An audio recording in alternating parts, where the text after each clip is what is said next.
I'm here today. I want to talk about space exploration challenges that are still in front of us as we go forward. We've solved a lot of them in the past, but there's a couple of key ones that we still haven't solved, and I would say we need your help to do that. So that's what I'm here today to talk about. As I was growing up, as I was a young boy many years ago, I saw a number of major accomplishments that NASA achieved over the years. And the biggest one for me was 1962 was when John Glenn orbited the Earth. That was huge for me. I was about 10 years old, and that really changed my life. And I ended up, obviously, here I am today. I'm working at John H. Glenn Research Center. So that was a huge thing for me. And then after that point in time,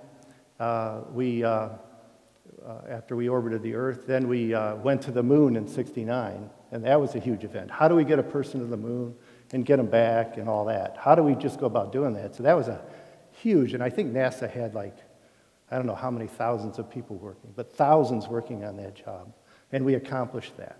And then in the '70s, we started to put together the space shuttle, and because we wanted to be able to shuttle things to low Earth orbit. And we wanted to do it on a regular basis, 2, 3, 4, 5 times a year, and we tried to keep that rate up. And so we did that, and as everybody knows, we just decommissioned the shuttle. Now, the station, and then in the 90s with the shuttle, we built a space station, which sits up there now and produces about 100 kilowatts of power, and there's 3 to 4 astronauts on the station at all times. So those are huge things that we did. And what we need to do, I mean, the goal always was to push people out into deep space. And what I want to talk about today is there's a couple of challenges that we have that are hitting us, that we're having difficulty moving forward and getting those challenges solved and moving us forward. I wanted to start out with this picture. This is a picture of Saturn taken by the Cassini spacecraft. Okay, and the Cassini spacecraft is being darkened by Saturn. So just imagine you're on the other side of Saturn, and you're looking at it. You're looking at the rings, and on the other side of Saturn is the sun. Okay, and so that spacecraft was launched in 1997. It is still out there today, still taking these kinds of images and producing that kind of data. And I don't know if you can see it, but there's a little dot out to the upper left-hand corner there in the ring. There's a little colored spot there. That's the Earth, okay, in that image. So it's amazing. You know, we launched it in 1997. I think it took 7 or 8 years to get to Saturn, and those are the kind of images we're able to bring back with the technology we've got. So that's what we can be seeing out there if we were out there today. I mean, that's the main point. What are the challenges? This is a little technical, but I thought it's very important. One of the things this curve shows is how little solar power there is out beyond Jupiter, okay, when you get to Saturn. When you go beyond Jupiter, you basically have zero solar power.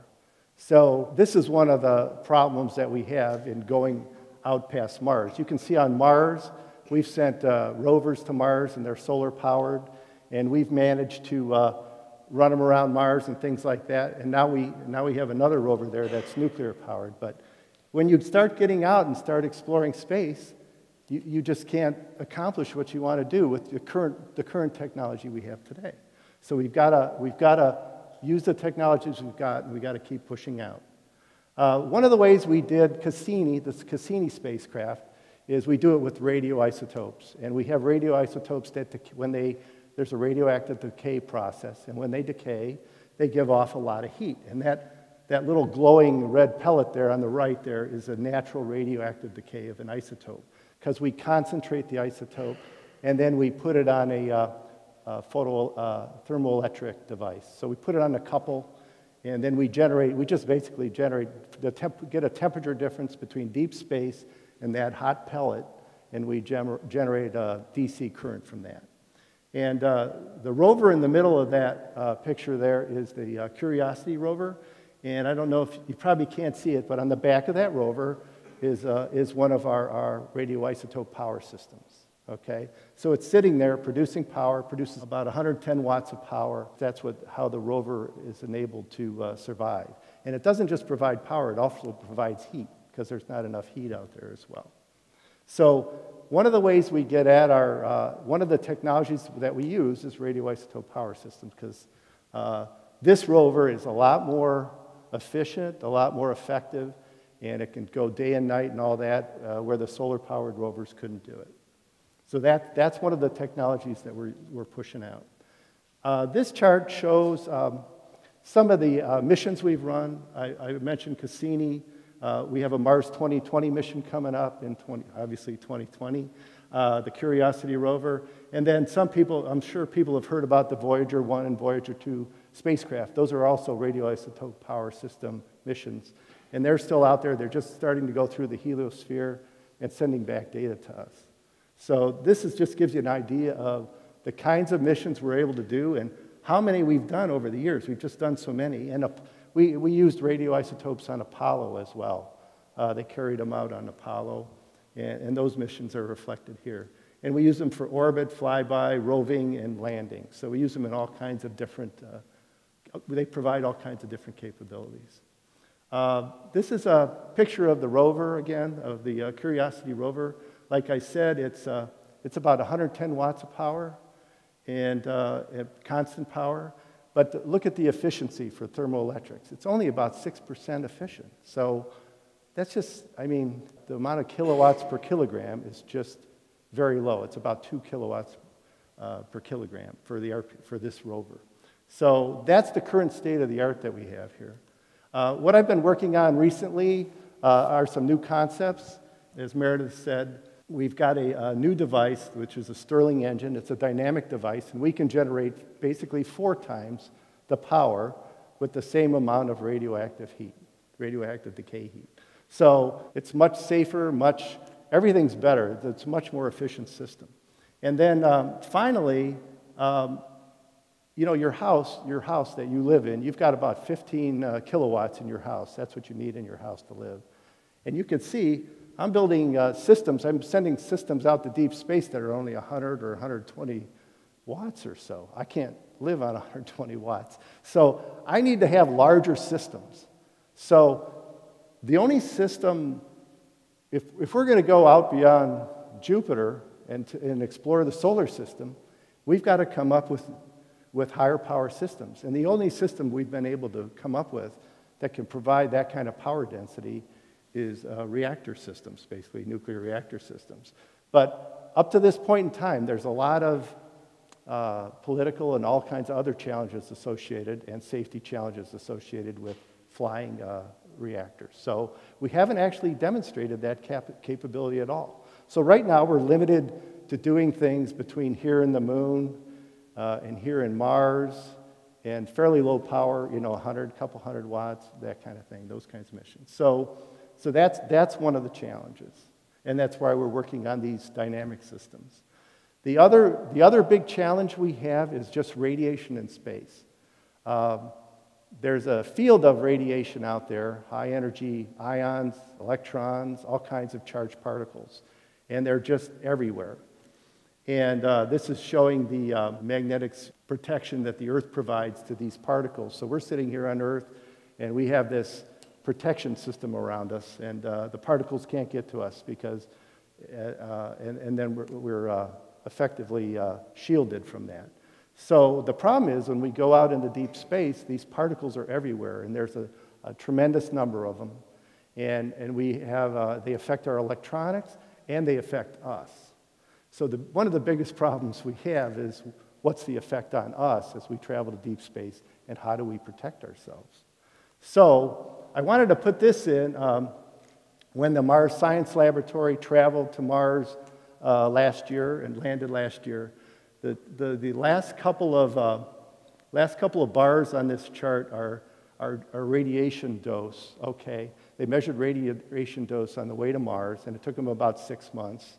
And then there's the red bar on there is the 500 days on Mars. So if you take the bars that show if it takes you 6 months to get to Mars, and you spend 500 days on Mars, and then you spend 180 more days coming back, if you add up just those last 2 bars on that curve, in that curve there, you end up with a dose that is deadly to, that's not healthy for humans. I wouldn't say deadly, but bad, not good news. Because you can see the comparisons here for the other things, so this space station and things like that. So we need to solve that problem. We need to solve how we protect ourselves if we're going to do these missions to Mars and other places in deep space. And we do not have the answer for this yet. This is one of the things we just don't have the answer. And we also haven't demonstrated the power capability that we need out there to live and survive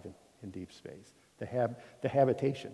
Because like I said, you need 15 to 30 kilowatts. That's why the station has 100 kilowatts on it, because you use about 25 all the time.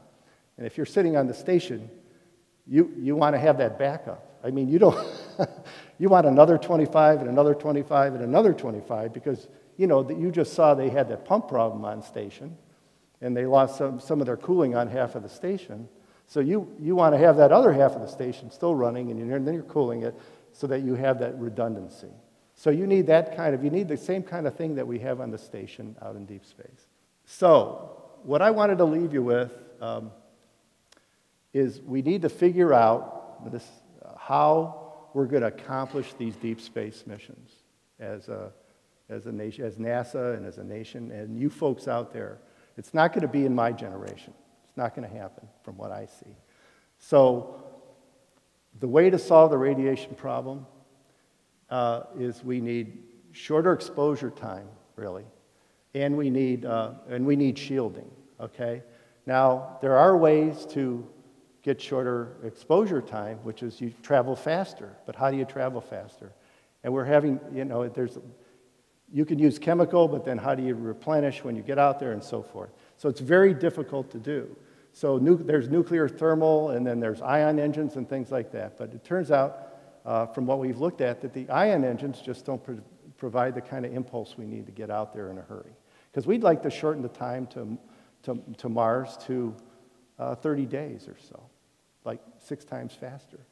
And we don't know how to, we don't have the systems in place to do that today. So the main thing we need to do is we need to demonstrate something that gives us that capability as we move forward here. That's the dream that we just keep moving forward and keep pushing out.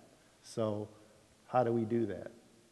And right now, there's nothing on the books that says, here, this is what we're going to do, this is how we're going to get there. So the other thing, the radiation challenge is such a big challenge for us, we don't know what to do with it. We have a website that's been set up, and it's the NASA Exploration Design Challenge for Radiation. And they're asking all of you at this website, they're asking all of you to participate. And it goes through K through 12. K through 12, college students, whoever's out there, NASA, and we're all looking for ideas for how we solve that problem for deep space exploration. How do we protect ourselves? How do we shield ourselves? What are the mechanisms? What are the new ideas that could come our way where we could do that? So we need that data, we need that information from whoever's got it, any new ideas people have. And then we're going to go ahead and, well, won't be me, but we'll go ahead and implement those ideas in the future.